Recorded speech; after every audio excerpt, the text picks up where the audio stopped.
Hi there, Tamara Dorris here, and today we're going to talk about sexy terms. Now, this video actually can be both for buyers and sellers because I'm going to talk about how a buyer on a limited fixed income, as far as what they're able to put into the offer, can do to sexy up their offer, and things that sellers should look for in addition to price. Obviously, price is the big thing here, right? Or is it? Listen, if you have an offer from a buyer, Mr. Seller or Mrs. Seller, and you're asking $500,000 for your house, and you have an offer that's $520,000, that seems like a no-brainer. But what if you have another offer that comes in at 500,000 even, and you're like, well, I'm going to go with the $20,000 one. Well, read the fine print. Maybe, for example, they're asking you to pay closing costs, which guess what, is going to be around 20 grand. So at this point, you're on kind of an even scale here. So let's just go over a few of the things that you want to look for, whether you're a buyer or a seller, that make a difference or can make a difference significantly in your offer. Obviously, the biggest one is price, but there's more to price than meets the eye. Closing costs or seller concessions are a big one. Closing costs typically run between, and they're, some things are negotiable, but usually title and escrow is not negotiable. Commissions are negotiable. So usually, I don't even want to give you a quote now with all the lawsuit stuff going on, but let's just say hypothetically, I'll use the term hypothetically. Let's say hypothetically, the closing costs for the buyer without paying commissions is going to be about 2.5%. Hypothetically. Okay, so of a $500,000 house, well, now you're talking a few bucks. So you've got to make sure, sellers, in your offer that the buyer is not asking for you to pay closing costs. I'm not saying it's bad if they are. I'm just saying you have to weigh that against the price being offered, because sometimes what buyers will do, and this is not bad, I do this with my buyers as well, is we'll write the offer for over asking price, so that we can make sure that then it's okay for us to come back with concessions. Now, this is all done on the up and up. It's completely legitimate and legal. It's just because the buyer can borrow a little bit more money, but they can't come out of pocket with it. And you're going to find this a lot with certain kinds of loans. Like if someone has an FHA or is in a first-time home buyer program, they're just scraping together that 3.5%. Or maybe they're in a no down payment. Now, those loans are just as valid. I don't want to say anything negative about them, but they don't have maybe cash on hand. So maybe if they go to the full offer price, and as the seller, you say, okay, well, if they're going to go up this high, then I'll go ahead and do a concession and pay for the closing costs. This all has to be on the up and up. And I want to point out, too, is that when you do that, as a seller, to protect yourself, you've got to make sure your home is going to appraise. Because I can sit here with a listing at $500,000 and have someone come up and offer me $520,000. And I don't want to take that offer because it's $520,000, head and shoulders above all the other offers as far as price goes. But what if the house doesn't appraise at $520,000? Guess what's going to happen then? It's a whole story. Like the lender's not going to loan on it.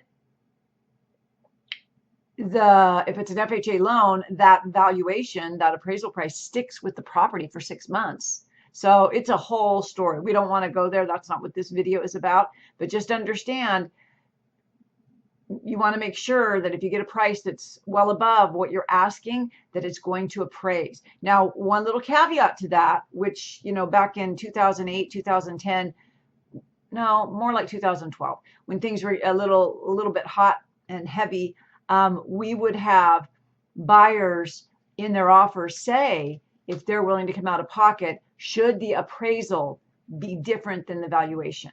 And that doesn't always work with all loans, but that's just something to keep in your mind, okay? If I have a buyer, if I have a listing and we get an offer that's above asking price, and everything else in the different offers that come in seem to be pretty consistent, and my seller really wants to take that higher priced offer, I would suggest that we get something in writing that says if the appraisal comes in lower, that the buyers will come out of pocket for that extra amount. Because otherwise, the deal's off and the buyers don't have to do it. And you're kind of stuck with this appraised value. So we don't want that. Okay, back to my terms. That's what I was talking about here. So closing cost is a huge one. It goes price, then closing costs. Is the buyer trying to ask you to pay for closing costs? Sometimes buyers can't help it. So buyers, if this is you, what are some of the other things you can do to sexy up your offer? Well, your agent can call the other agent and say, what do we need to do to make this offer work? What are the sellers looking for? And I got to tell you, as a longtime listing agent, I am amazed at how non-frequent other agents call me and say, what would make your sellers happy? Some people think, oh, well, I'll write you an offer and it'll be a 10-day close. Well, what if my sellers are having a new home built and they don't want a 10-day close? They want a 60-day close. That's not going to be very sexy, right? Then someone else may say, you know, in the offer, we're going to make sure that we don't move in for 2 months. Well, but my sellers want to move and they need your money and they want to close early so that they can buy their new house and move to Florida. So you see, unless an agent takes the time to pick up the phone and call the listing agent, they're not going to be able to provide and to represent their buyers to the best of their ability. Okay, it's just, even though everything's automated and everyone's texting and emailing and whatever, you still got to pick up the phone and find this stuff out. You just do, unless it says it in MLS, and MLS doesn't say everything, right? So we got price, we got closing costs. The second, I kind of just said, or the third, I'm sorry, is move-in date. When do they want to move in? And don't get confused. There's move-in date and there's close of escrow. What's the difference? With a move-in date, let's say my sellers are relocating to Florida to be with their grandchildren. They need to close their house at the end of this month and have that money that they can put down on their new house, but they need to stay here another month. Now, we might, in traditional real estate, we would call that a seller rent back. Well, if a buyer really wants the house and it's a very competitive listing, one of the things is the buyer can do to make their offer a little more sexy is say, hey, the seller can stay in the house an extra month without having to pay anything.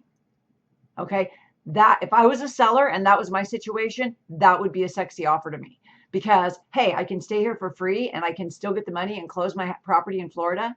Think about that.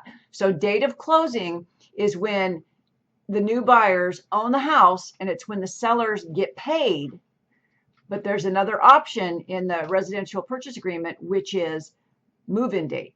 So is it right at closing, which is pretty typical. But as I'm saying, there are, and there are also times where sellers can rent it back. But for buyers who, like, let's say an example is, let's say you're a buyer and you have a lease and it's running out, you're not going to be able to afford to say, oh, the seller can stay there another 2 months or another month or whatever, because you've got to get out of your place. So close of date and date of occupancy, when they take possession, those can be really important things to both the buyer and seller. So consider, when you're a buyer, what is the seller looking for? And when you're a seller, think about looking at that part of the offer as well. It's not just about money. These things add up. The final thing I'm going to say is repairs. Now, I'm going to do a whole different video on repairs, right? Inspections and repairs. That's a huge thing. But I want to talk about repairs that come with the offer. It's not unusual. Like, let's say you're a buyer and you come to look at a home and you really want it, but it looks like the deck is falling apart. And so part of the contract might say replace deck, by close of escrow. Or you may be a buyer and you may go see a house and it looks like they're working on the roof. So with your offer, you would want to say complete roof project. Now, this is all well and good from a buyer's perspective, but from a seller's perspective, maybe you started a project that you didn't finish and you need to sell now and you don't have the funds, or you don't want to apply the funds to finish that. First of all, you need to make sure that your agent knows that, so that we can be really clear on MLS, because certain construction jobs or remodel jobs and things of that nature that haven't been completed are not going to pass appraisal with certain kinds of loans. Okay, so that's a whole nother video too. See, I have so many videos to make for you guys.